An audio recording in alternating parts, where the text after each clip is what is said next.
Welcome to Offbeat, the light side of law enforcement, part of the Treehouse Podcast Network. I'm your host, Steve Rutherford, co-host for today's show, Joann Jackson. Hey. And we are joined with two guests in studio. We've got Investigator Thad Labarre. Hello. And we also have retired investigator David Warnock. Hello. So welcome, everybody. Everybody having a good day today? Oh, Yep. yeah. Yep. Kind of a neat show for me because I retired from the Farmers Branch Police Department, but these two guys here in studio, they did as well. Mm-hmm. On these, I was like the rookie young guy. When they were there, yeah. Absolutely. I mean, one could say Thad taught me everything I know. I'm not sure he wants to accept responsibility for that, but so it's his fault. yeah. Well, I learned a lot from the guy. That's good. Yeah, It's what good not to do, right? Some of that, yes, yes. It's good to have a good mentor, someone you can trust, someone who's got your back.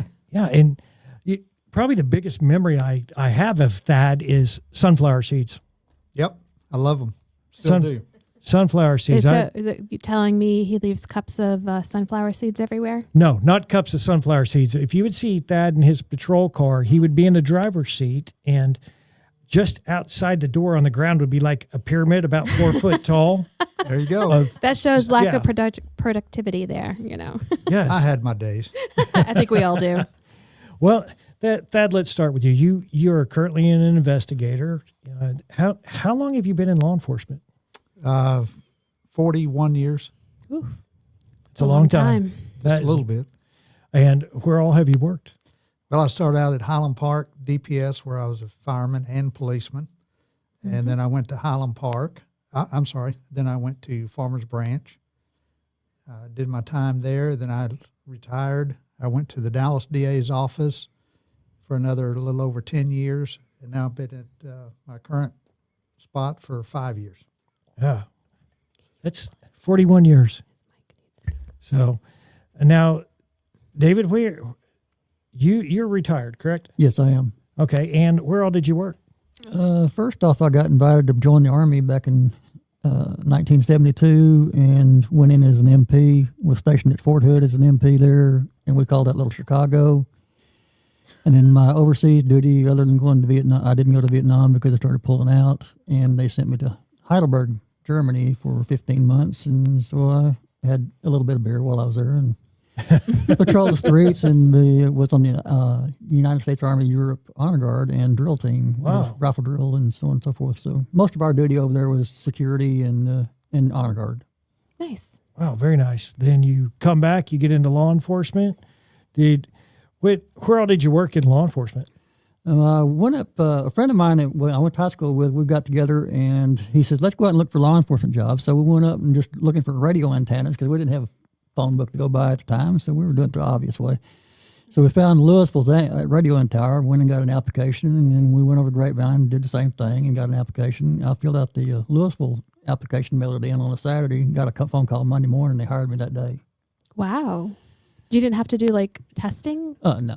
They said, you've got it fired. You know, you got experience. We've only got 19 officer positions, and we've got 4 down, and we're putting you on the streets. That's nice. So I rode with the guy for a day, and the next day I went down the streets up by myself. Here you go. Here's your gun. Here's your keys. Good luck, man. Yeah, here's the penal code. Here's the traffic code. I mean, wow. So like it was all self-taught. Yeah, pretty much. It's because I was trained. Military police actually was very good training. Oh yeah, So, yeah. That's cool. Back then, you could work the street for a year before you even go to the academy. Yeah. Oh, you just had to complete the academy and pass before the end of that 12-month period. Oh, okay. Wow. Okay, cool. It's called expedited training when you only have a training officer for one day. Yeah. OJT. Yeah, on the job training. Yep. You'll figure it out. Yep, you'll figure it out. Everybody does. Yep, eventually. And then, so you started your law enforcement career in Louisville, moved on to Farmers Branch after that? I actually became one of the first SWAT members in Louisville that ever had SWAT teams. And wow. I was the scout on that team. From there, I went to Farmers Branch, got hired, and that was the only position that had open for quite a while. and went to work there because I knew a lot of people there. I was actually an Explorer Scout there back in my teens from 69 to the time that I got drafted. So, and stayed there 27 years, retired. So I had almost 30 years between Louisville and Farmers Branch, then went to work in Kaufman County. So 30 years wasn't enough. It was not enough. I was 52 years old, That's young. That's young. So Yeah. I got bored real fast. Well, and so then you went to Kaufman County. Right. And- Started there as a bailiff and worked as a bailiff for about a week and a half. And they said, hey, we got a sergeant's test coming up. Come in here and apply for it. Took the test, and just less than 4 weeks, I was a sergeant CID working financial crimes. Nice. But now you're retired. I'm retired twice. Twice retired. But this time is for good. It's good, yeah. Yeah. And how many total years in law enforcement? Just less than 47. Wow. Golly. Yeah. Oof. Yeah. I'm feeling tired. Kudos, guys. Kudos. Yeah, that's a long It's- time. Absolutely. But I think it's like having the different jobs, the different departments, and the different, because each department is different, and the how things changed over time is what made it possible, probably. There's a world of difference between civilian law enforcement, police officer, and a county. Because, our police departments, you write a lot of tickets, you work the accidents, you do everything else. In the counties, you don't write tickets because that's not politically correct. They're not going to vote for you. They're not going to give donations and so on and so forth to help the sheriff. It brings up Makes a good sense. point there. Now, let me see. Thad, we were talking a little bit earlier, and again, I got fond memories when I was a rookie and learning from you, and you kind of led by example sometimes. You would volunteer for different assignments, and at one point in time, you're actually assigned to bicycle patrol, correct? That's right. Any funny stories out of your bicycle days? Well, it was a great. Of course, I thought it was kind of crazy. They're going to send me to a 40-hour class to learn how to ride a bicycle. I thought that was just ridiculous. But anyway, they taught us some neat things. And one of the things they taught us was how to make a traffic stop on a bicycle. But I learned real quick that when the guy that you're trying to stop, because we had our little red and blue lights on our handlebars, I learned that when the guy hits the brakes in the car, don't grab the front brake. Awesome. It only took me one time to learn that. Fast learner. Because I went over the handlebars, over the top of the car, and stopped moving on the hood of the car. Oh, my goodness. Anyway, yeah, I think they gave me a stupid award or something like that from bicycle school. So, yeah, that was my bicycle career. But it was great. I could eat like a horse and never gain a pound. Burn all those calories off real quick. That's right. Now, I got to go back to the story you just shared. Did the violator get a ticket? No. That you But just, he did. He got a good laugh. And Probably scared him half to death. I'm sure my picture is on the Denton Bicycle Squad wall somewhere. I'd be like, hey, listen, in lieu of a citation, I'm going to give you a warning, but you're going to have to agree never to mention this to Exactly. anybody. And, David, you had mentioned that there was a time you'd been on a trip with fellow officers and bikes were involved. Yeah, well, as you mature in age, your body doesn't hold up to running. And we were doing the Special Olympics fundraiser and fun run down to Houston this year, or at this particular year. And so a few of us rode the bikes and took them down there. And one of our administrators was riding his bicycle up and down the hallway. And a person that was also down there for Special Olympics walked out of the room, and this person on the bicycle almost ran over this person. And they said, "Who is y'all's boss? I need to report this." And we all stood around and turned and pointed at him. The guy on the bike. Yeah. Wouldn't have tried to run you over. It was our boss. He's leading by example, apparently. He was leading by example. Yeah, you can make your own complaint to him. He's right there. But in the meantime, we need to leave because we don't need to witness this. Now, Thad, you brought up something a while ago. You mentioned that you had worked for a Highland Park DPS. Yes. And those guys, I'm guessing they're still cross-trained between They are. police Yeah, and they fire. are. Okay, so early on in your career, you were trained in fire. Yes. Any fire stories?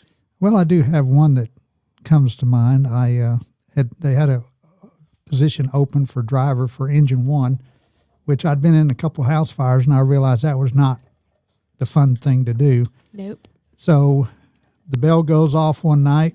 We sleep on the second floor of the Highland Park fire department at that point, and we still had the old school fire poles. So you jump up, put your shirt on, slide the pole, get to whatever engine you're going to drive or ride. And like I said, I just made driver, so I didn't have to wear my bunker pants. I could have just wore my regular pants. But the problem is, when the captain got in beside me, he said, "Boy, you need to go put your pants on." So here I am, a rookie fireman, just starting to drive this big truck in my underwear and my blue fireman shirt. So like you didn't notice when you were going down the pole that you didn't have pants on? Because that I can was that can burn you. Yeah, but I was so hyped up. I mean, I'm ready to go. That's funny. That's funny. Of course, those days we would have to climb the pole up and down. So I was young. I had some muscles, and it wasn't a problem. But anyway, Yeah, young and full of energy. that's right. Ah, the good old days. I don't know. I'm almost certain if I slid down the pole and I didn't have pants on, I would have known. I have to concur with that because, yeah, it can I never said I was the brightest one of the bunch. Okay. can definitely give you some burns. I was going to say, Joanna, is the word you're looking for chafing? I guess maybe that would be it. It's Yeah. like, if you're holding on too tight and you're sliding and you got some momentum, it's gonna Oh yeah. light your hands up and stuff like that. And I never knew that you were a firefighter back in the day, Thad. Yep. So if we'd have known that, we could have given you hell all this time. I will tell you that a fire academy, and I hate to admit this, but a fire academy has so much more Physical. demand than the police academy ever did. In our academy, we ran 5 miles a day after breakfast. So there was a lot of physical stuff, but not like the fire department. Oh no, you got to carry those. So I hope you don't have any yeah. nozzle nuts listening to this. You got to carry those 50-foot shots of 4-inch hose up and That's down the right. tower. Did you guys have a tower back then? You had to go up and down the floors. No, but we didn't have our own, but University Park had one, and we'd go over there. Oh, that's nice. Yeah, I don't miss that. I miss helping people, but I don't miss the tones dropping in the middle of the night and Yeah. responding to either, if I was at the fire department, a fire call or a rescue call, because then it just messes up the rest of your day. Exactly. Yeah. Exactly. Well, and Joann comes from a paramedic background. And Joe, one of the stories you shared with us on a previous episode was actually driving the rescue and hitting the air horn. Oh, yeah. Scaring the guy half to death who was mowing his grass. Yeah. Yeah. Got a guy out in his front yard mowing his grass, and she comes around the It corner. was country. and hits Well, it's the kind air of horn. country. It's kind of country. Yeah, hit the air horn. What happened to the guy? I scared him half to death, and he like stepped into a hole and fell. Terrible. Now we had my friend Dave from back home on, and he knew exactly when I said where it was. He knew exactly who I was talking about. He's like, "Oh yeah, we all do it," because it was a blind corner. So we'd come off the highway, and we would, we're going east down the highway, and you take the exit, and then you're almost doing like a complete U. So it's kind of like a blind way, and it's just a 2-lane road. It's the old Route 1A in New England, and he's like, "Oh yeah, we've all done that." And he goes, "No, I've never scared anyone, and they fell in a hole and fell over." But yeah, I didn't do it on purpose. It wasn't like, "Hey, I'm going to scare the crap out of this guy." It just kind of Yeah, you just kind of happened. you hit the switch for the air horn, look over, and oops, my bad. Oops. Yep. And then I laughed. And, and he was mowing his yard. He was fine. Yeah, he was mowing his yard. He was fine. And again, what did he use to mow his yard? A mower. A mower. Yeah. Oh my. His lawn mower. Yeah. Uses his lawnmower. Mm-hmm. Okay. I can honestly say I've never scared anybody off a lawnmower. Well, he was pushing it. That's how he stepped in the hole. Like there's like yards aren't smooth like they are here. It's old area. The house was old. The house was probably built like in the 20s or 30s or something. So it's just an old house, old yard, and he knew it was there. Like he mows his grass all the time. He knew it was there, but I think he just got startled and went to jumped and landed in the little hole. Didn't expect to have someone blare an air horn at him when he was mowing his yard. So Well, it wasn't on purpose. No, but it was funny though. You said you It was laughed. funny. Now, David, you shared a couple of stories with me earlier about chases, and you, in particular, one had a pretty cool car. What was the coolest squad car you got to drive? A 77 Chrysler 440 Interceptor. Nice. What I would All I'd love to muscle, have one. all muscle, and no brakes. That sounds about right. A lot of go and no stop. Well, tell us about the pursuit you had in that. I was working deep nights, and I just filled up with gas and was at the corner of Mill Street, Main Street, and 35. They all kind of interchanged together. And on the east side of 35, a white Cobra 2 Mustang goes flying by me at a high rate of speed east on 121, and I pulled in behind it, started trying to pull it over, and the chase began. And we went out 121 back in the day when it was bar ditches and 2-lane asphalt. I mean, there was Not there. nothing out there except for the deer and the wild hog and everything else, and the gullies beside each side of the road. And we go on past the colony, which is the colony now. It was just barely started at that point, and all the way out to Frisco, and turn back north to Frisco on the west side of 75. And then she turns back west down another side street into country road and pulls over. I didn't know it was a female at the time when I was chased her, but anyway, we were doing about 145, 150 miles an hour the entire time out 121. Jeez. And before she That's turned fast. back north. And the driver's door window comes out or goes down, and she comes jumping out the window, doesn't even bother to open the door, and she's obviously 6 months pregnant. And she's screaming, "Don't shoot, don't shoot, don't shoot." So I take her into custody and call for a record for her car to impound it. And I'm waiting for the record to get there, and she's in the car, and my car dies. And I'm sitting there like, what's wrong with my car? And I look My car down, won't and start. I am out of gas. I have ran the whole tank of gas out of that car on that chase. Well, and gas tanks were big back then. Yeah, it was like a 26-gallon tank. Yeah. Yeah, but the motor was bigger. Motor was hungry. Motor was bigger. So did she ever give you a reason for driving like that? 6 months pregnant? She just said, I was told that you just don't stop. You just go. Oh, someone gave her some bad advice. Yeah. I thought she was at least going to be like, I'm having labor pains or something when you said she jumped out and she was pregnant.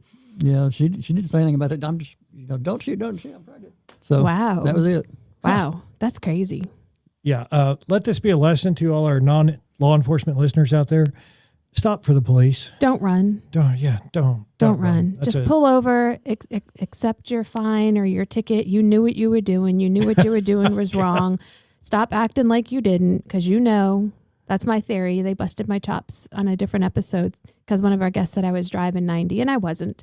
But I mean, if I get pulled over and I'm doing 78 and a 70, well, it's my own dang fault. You earned it. I earned it.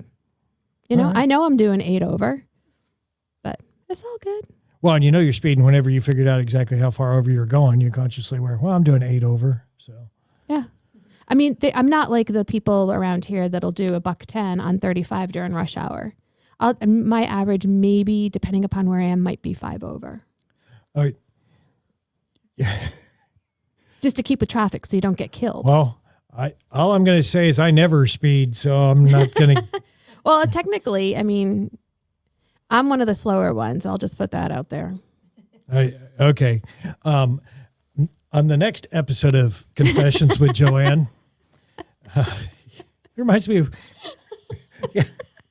Well, I'm not doing anything that everybody else isn't doing. But if I were to get stopped, I would not run, and I would just be like, yeah, I knew what I was doing. And most cops know you're trying to keep with traffic. Well, and like you said, you're not doing anything that most people aren't already doing, but what you're doing is you're broadcasting that you're doing it. So,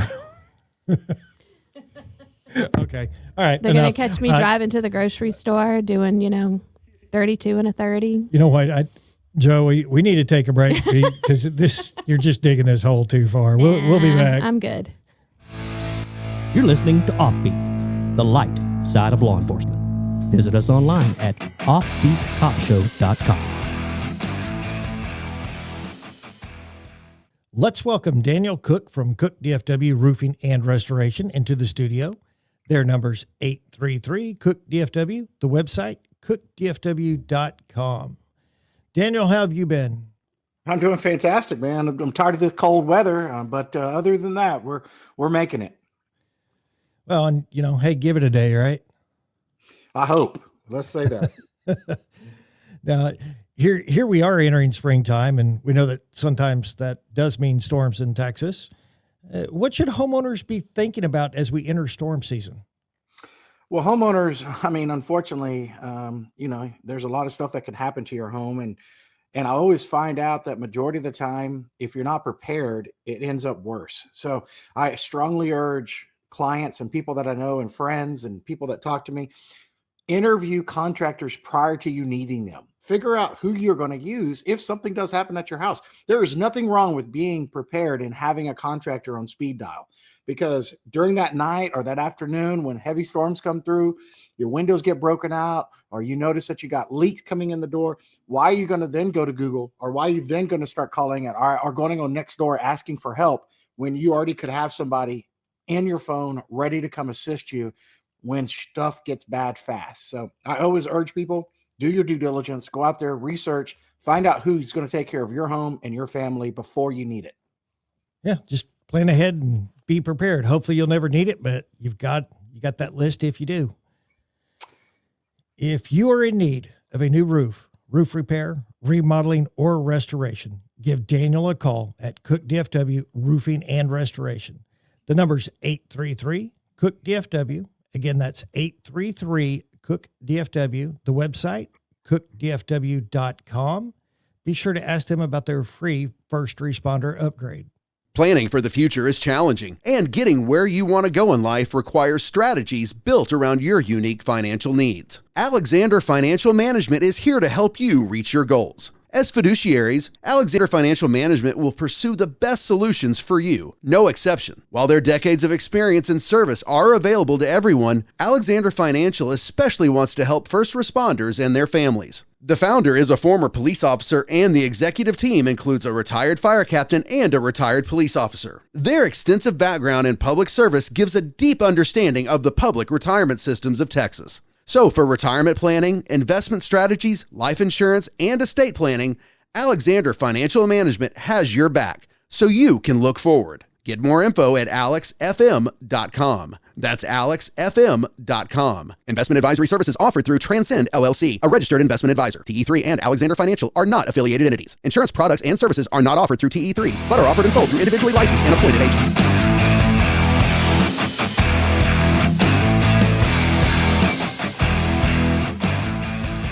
And we're back to more Offbeat, the light side of law enforcement.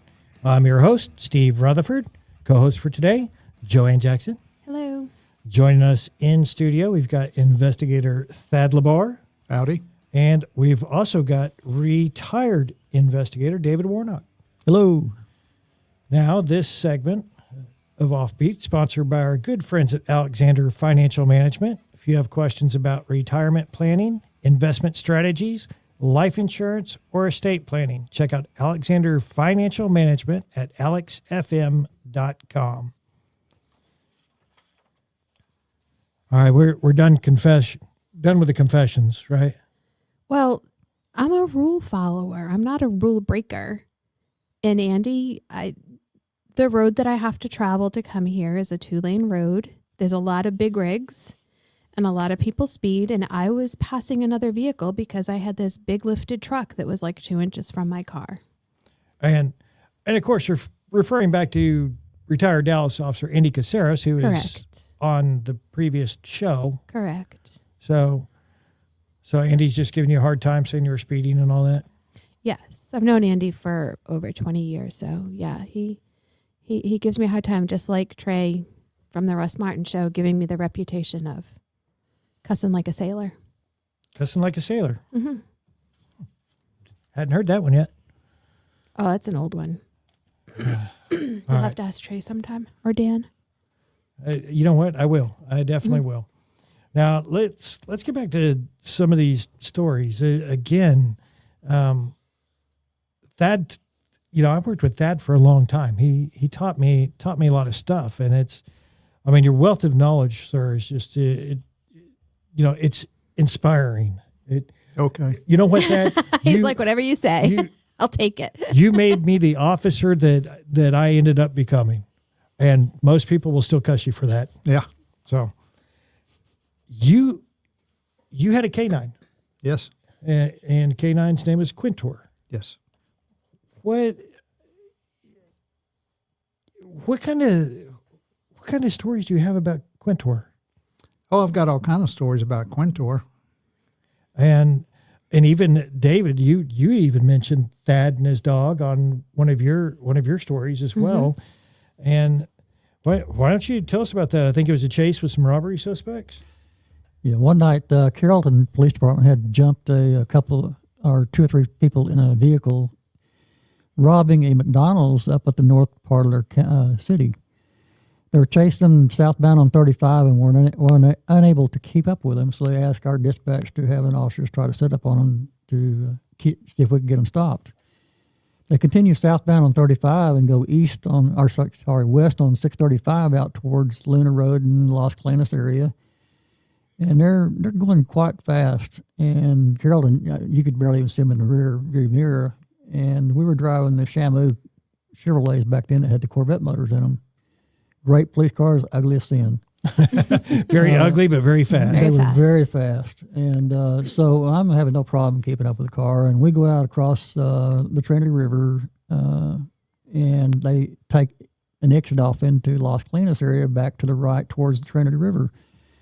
And I get about a quarter mile off the 635, and they bail. They park the car on a driveway, and they bail out. And one runs back into the neighborhoods, and the other two run out to a reservoir on the side of the river and try to hide themselves outside. And it's dark outside, and Thad and Quinn come up, and next thing I know, dogs out there barking and chasing around, and these guys are screaming, "Call the dog off! Call the dog off! We're coming out! Just call the dog off!" And so Quintor saved us. We caught 2 out of 3, so I thought we did real good. That's good.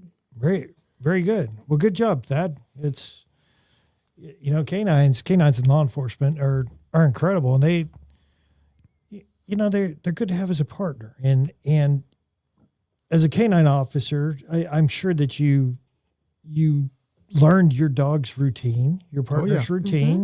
When it's time to eat, when it's time to, I don't know, uneat. Yeah. Number 2 when it's time to do your business, or number 1. and I hate to say this, but unfortunately, you've got some stories related to that, correct? Yeah, this the kind of stories that you can only tell after you retired in 2008 from that agency. But, knowing your dog is one thing you have to have. And you know that before you go to do any kind of exercise, your dog needs to go to the bathroom. So my dog had 2 special places when he had to go number 2. One was in the monkey grass right outside the chief's office. It always was successful, and he knew exactly what I told him, what I want him to do when I told him to go take a break, and pointed that area. And you always have to have a secondary place. So the second place for his favorite poops was at the city hall outside the city manager's office.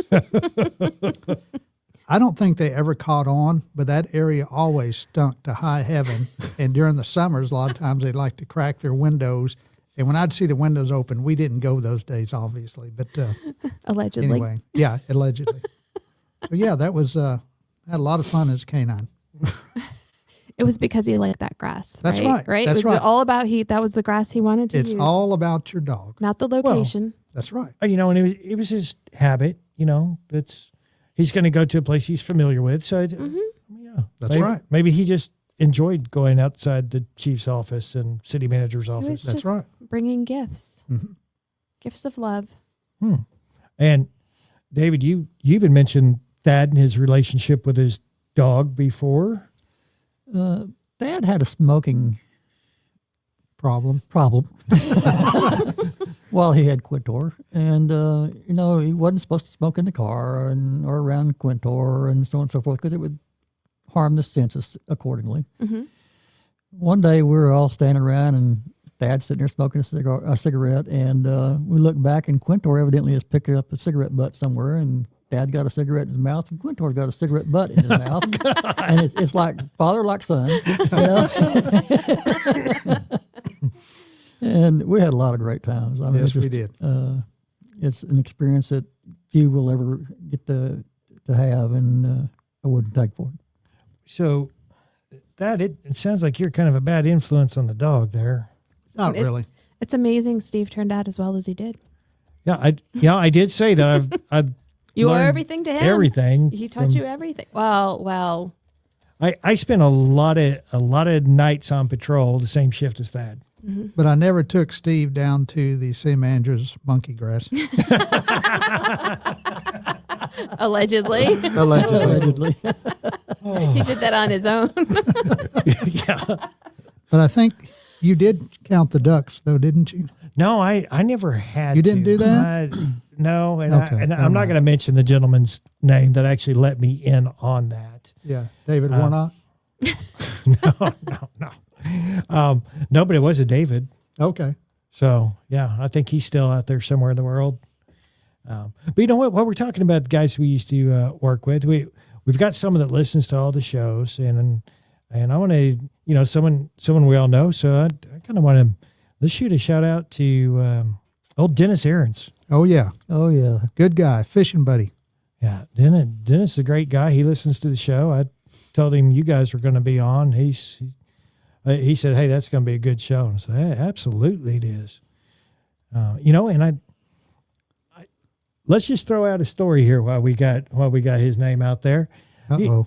You remember on night shift? This is back. Now everything's all digital, electronic ticket writers. But when we wrote paper tickets, we'd have to all meet in one location to hand all our paperwork off to a supervisor at night. Yeah.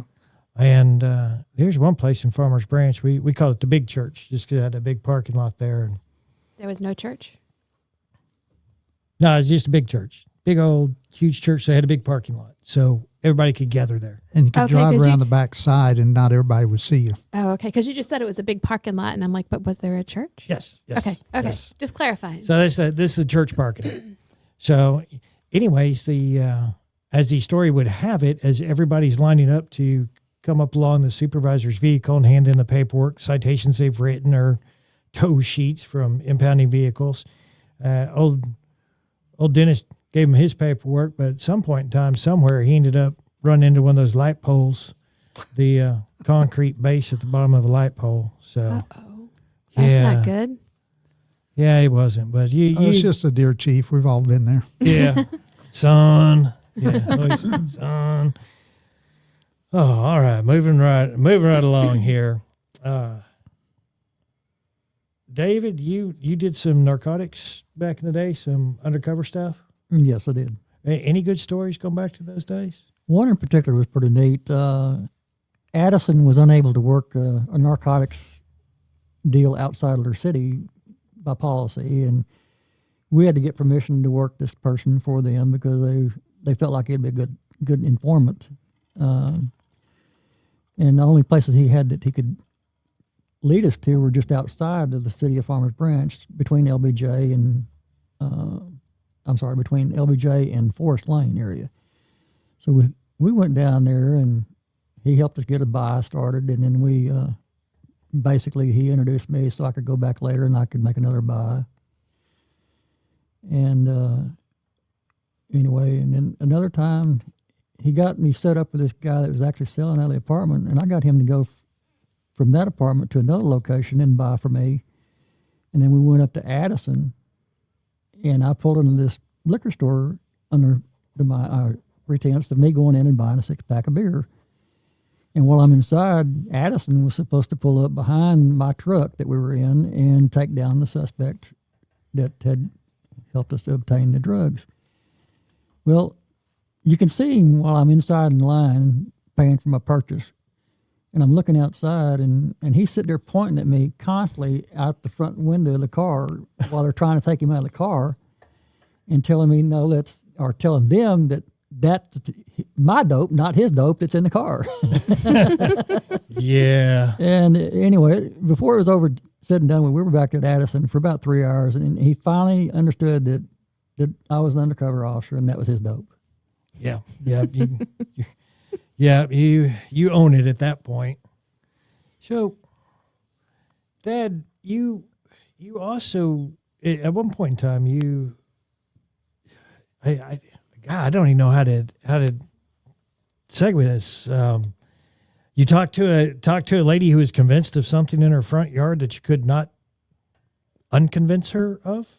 Yeah, we had our major snowstorm of the year in Dallas, I guess you would say. So we got a quarter of an inch of snow. Exactly. Big blizzard. So anyway, I got a call of a peeping Tom that was supposed to be riding on a bicycle. So me and some other officers get over in the area. We find the guy. We detain him. And then we go to contact the complainant to see if she can ID this guy. And you're because sure we got him a few houses down. And you're sure this is the guy? Oh yeah, you got him. There's no doubt. I mean, there wasn't many fools out riding bicycles, in the snow. Yeah. But anyway, so we go and get this lady, and she comes out and she sees tire tracks in the snow in her front yard, and the poor lady was so convinced that was Santa Claus in his sleigh, that he had just come through her yard.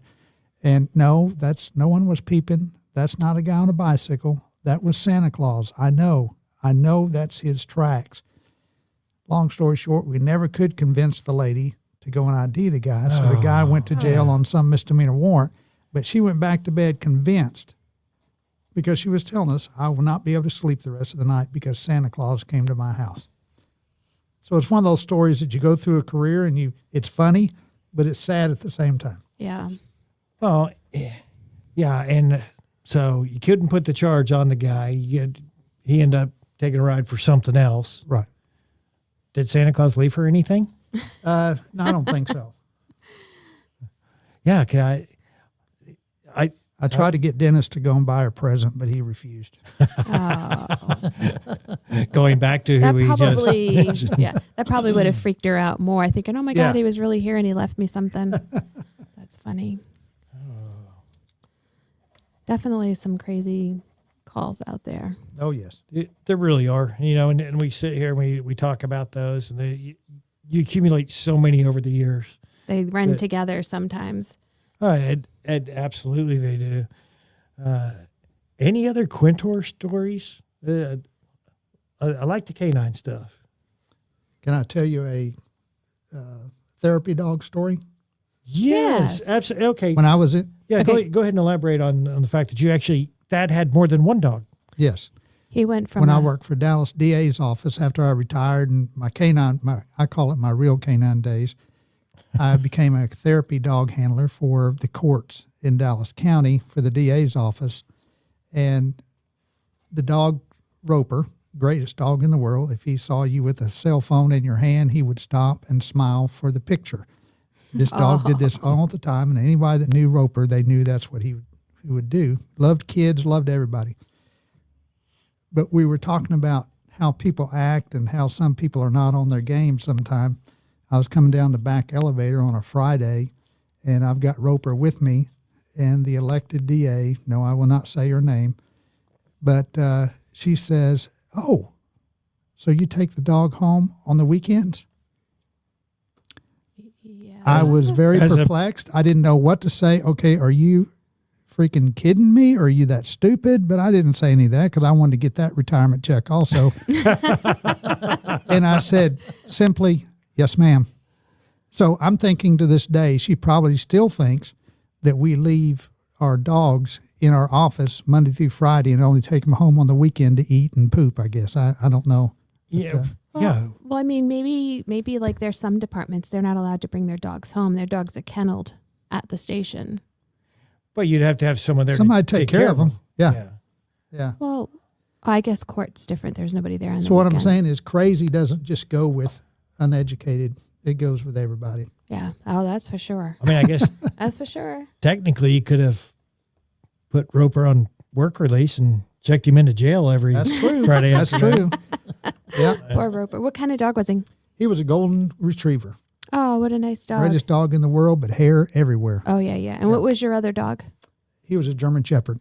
Oh, they're such a nice dog. Imported from Germany with the tattoos in his ears and everything. Wow. So Yeah. did they named him for you, or did you get to pick his name?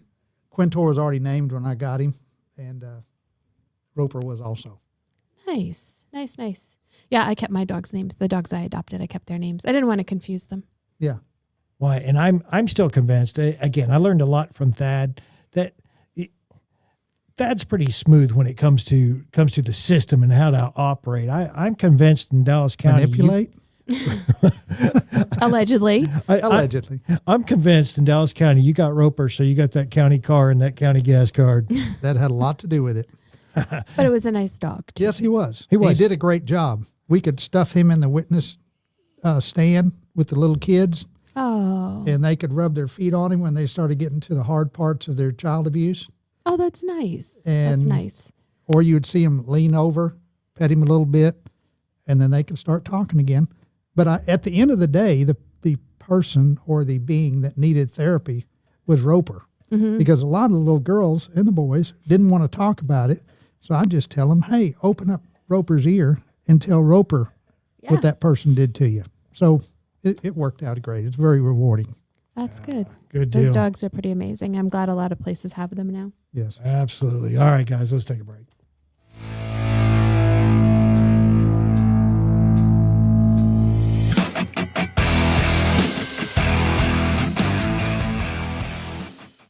Let's talk to David now from Cindy Leisure Farmers Insurance Agency. Their number is 972-784-8888.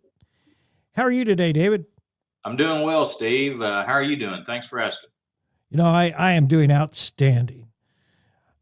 And David, something I've been wanting to ask you, how long has your agency been in business? We've been in business since 1986. My father-in-law, Cindy's dad, started the business as a scratch agency in 1986. And you guys are a full service, one-stop shop insurance agency, correct? Exactly. We are Farmers Insurance, and we've been around, like I said, since 86. And we service all types of insurance, auto, home, commercial. We're one-stop insurance here in Farmersville. Well, give the folks at Cindy Leisure Farmers Insurance Agency a call for any of your insurance needs. The number is 972-784-8888. Again, that number, 972-784-8888. Be sure to ask them about their first responder discount. And we're back to more Offbeat, the light side of law enforcement. We got two guests joining us today. We've got Investigator Thad Labarre Howdy. and retired investigator David Warnock. Hello. Now, if you have not been to the website yet, check it out, offbeatcopshow.com. Again, that's offbeatcopshow.com.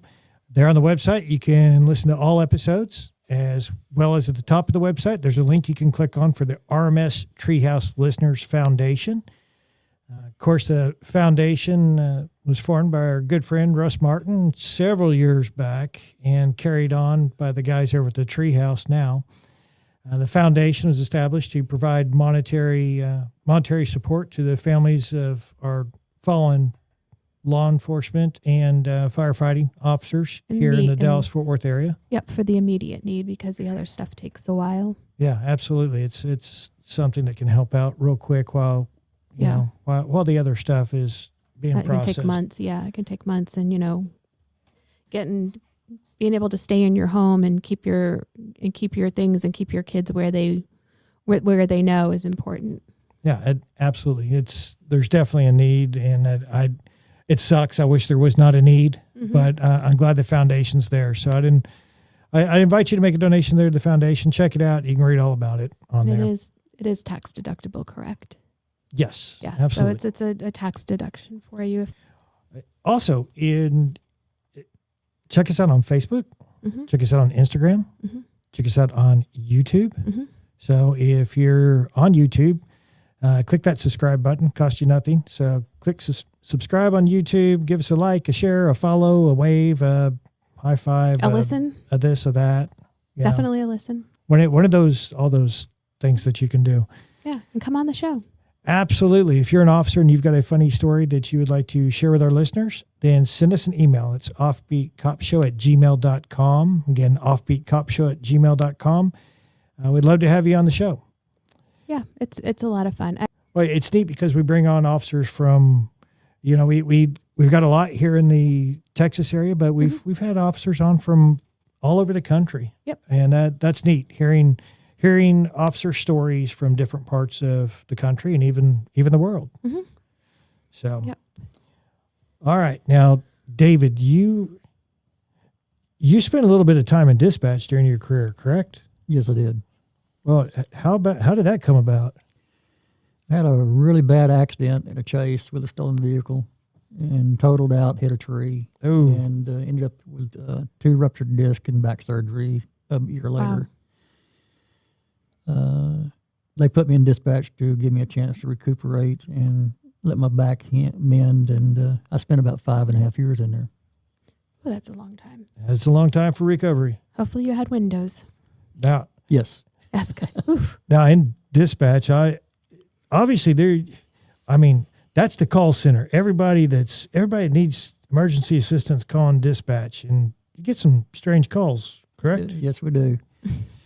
One particular night, I'm working by myself because my partner, who normally answers the phone, was either out sick or something. I don't recall what it was.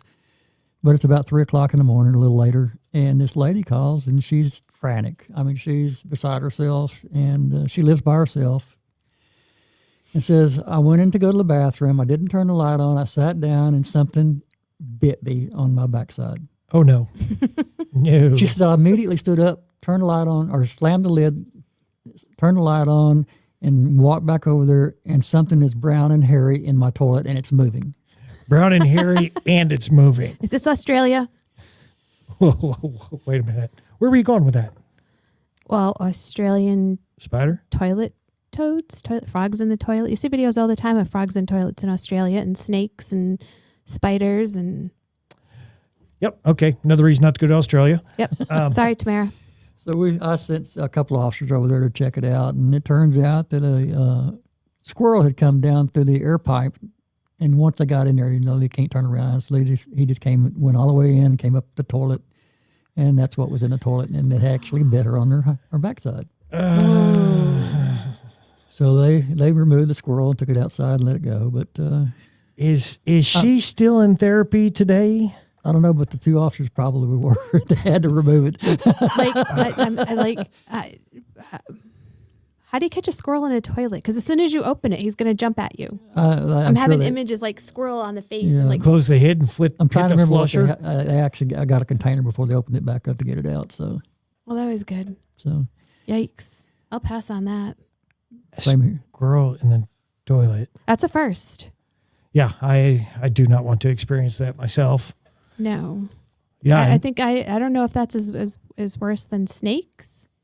well, I think a snake is still worse. I will tell you this: if ever I sit down on a toilet and there's a squirrel in it and bites me on the butt, from then on, I'm only using the bathroom outside the chief's office and the city manager's office. And that monkey grass. That's right. Gotta have the monkey grass. All right, guys, that's what we got for today's show. Thad and David, it's been an honor having you guys on. Thanks for coming on the show. Thanks for for coming. that.